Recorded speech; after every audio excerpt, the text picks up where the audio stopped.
بۆچی ئێستا سترس یاخود با بڵێن فشاری دەرونی زۆر بوو ینی لە گەنجێکەوە لە مناڵێکەوە جاری وایە توش ئەبێت تاوکو کەسێکی زۆر بەتەمەن ینی ئەمە پەیوەندی بەچێوەیە ئەو ژینگەوەیە کە تیاژین جەنجاڵی و سەرقاڵی ژیانەیە پەیوەندی بە خودی کەسەکە و کەسایەتی کەسەکە خۆیەوە هەردووکێتی ئەگەر ئەوەڵجار باسی ژنگەکە بکەین ئێمە لە پێشە بڵێن ه80 ساڵ لەمەوە پێش ژیان نوعێکی تر بوو یەکەم شت بڵێن فشاری زۆر لە ناو ژیانە نەبوو خەڵک قەناعەتی هەبوو بە کەم ڕازی بوو یعنی لە گەڕێکێکا یەک سیارە هەبوو لە مەسەنەن من یەتەبیرم لە گەڕێکێکا یەک تەنور هەبوو یەک منجەڵ هەبوو گەنمیان تیاکوڵان یەک تەناف هەبوو لە گەڕێکێکە ئەو ماڵە بڵێن ماڵەکانی ئەو گەڕەکە کە جلیانە شت هاتن لەو ماڵە هەڵیانە خست کە تەنافی تیا بوو ئەم هەموو قەناعەتە وای لە ئینسانە کرد کە هەست بە فشاری دنیا نەکایتر فشارەکە ئابوووریە دەرونیە هەرچیەکە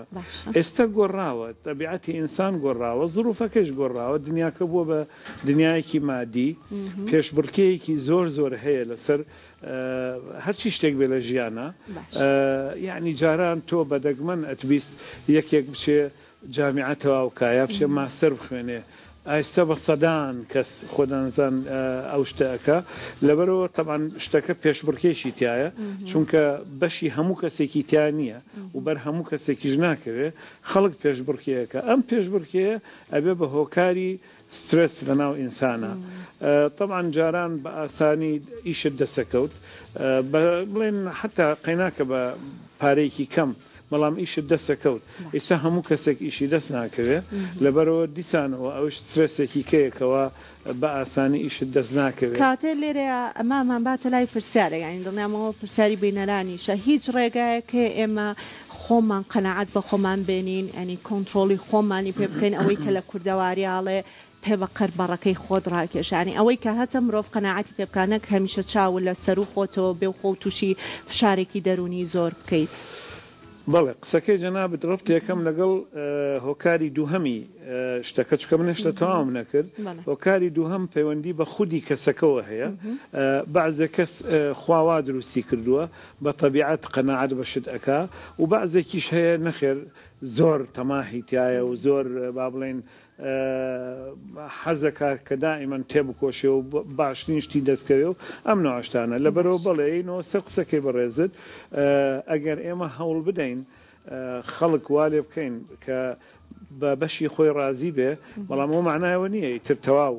کە بەشی خۆت وەرگری تر بیر لەوە نەکەیتەوە کە پێشکەوی چونکە ئەگەر ئەوە نەکەی ئیتر دەست پێشخەری نامێنێ بۆ پێشکەوتنیش نامێنێ بەڵام لە عینی وەختیشە کە تۆ ئەگەر شتەکەت دەست نەکەوت نابێ خەفەت بخۆی نابێ لە خۆتی زۆر گەورە بکەی نابێ بە